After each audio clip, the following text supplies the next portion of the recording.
Hello everyone, I'm Alina. Today, I will demonstrate how to set up the internal radio mode using the SL7. I hope this video is helpful to you. First, set up the tripod and base, then level and center it. Then, attach the extension rod and long radio antenna to the SL7.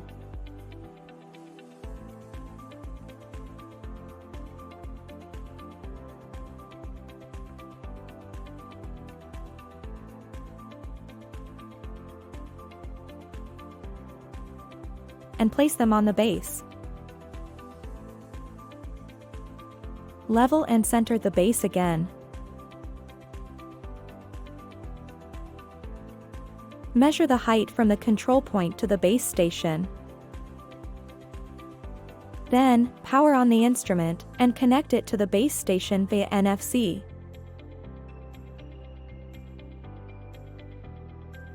Click Base and select Internal UHF as the data link.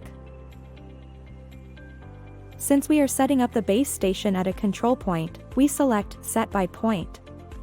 However, if your base station is not set up at a control point, you can choose Set by Average, and then your rover will need to perform a site calibration at the control point to obtain the correct coordinates.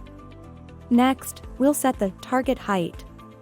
Here, we select Slant S as the measure type, then input the base station height we just measured. Here, we need to select either NEZ or BLH based on the coordinate type of the control point, and then input the control point coordinates. We typically select RTCM 3.2 for the correction type. For the protocol, we will select Trimark 3.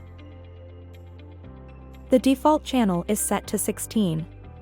Please ensure that the channel for rover settings later matches the base station. Click Set to finish the base station setup. Internal UHF base. The flashing differential light on the base station indicates a successful setup. The rover can now be configured. Connect the rover via NFC. Click Rover and select Internal UHF as the data link. Select Trimark 3 as the protocol. Here, we need to ensure that the rover's protocol and channel match the base. Click Set to finish the rover station setup. Internal UHF rover. The flashing light on the rover indicates the successful reception of differential data from the base station. Once the rover gets a fixed solution, you can start the surveying work. That's all for the internal radio setup. See you in the next video.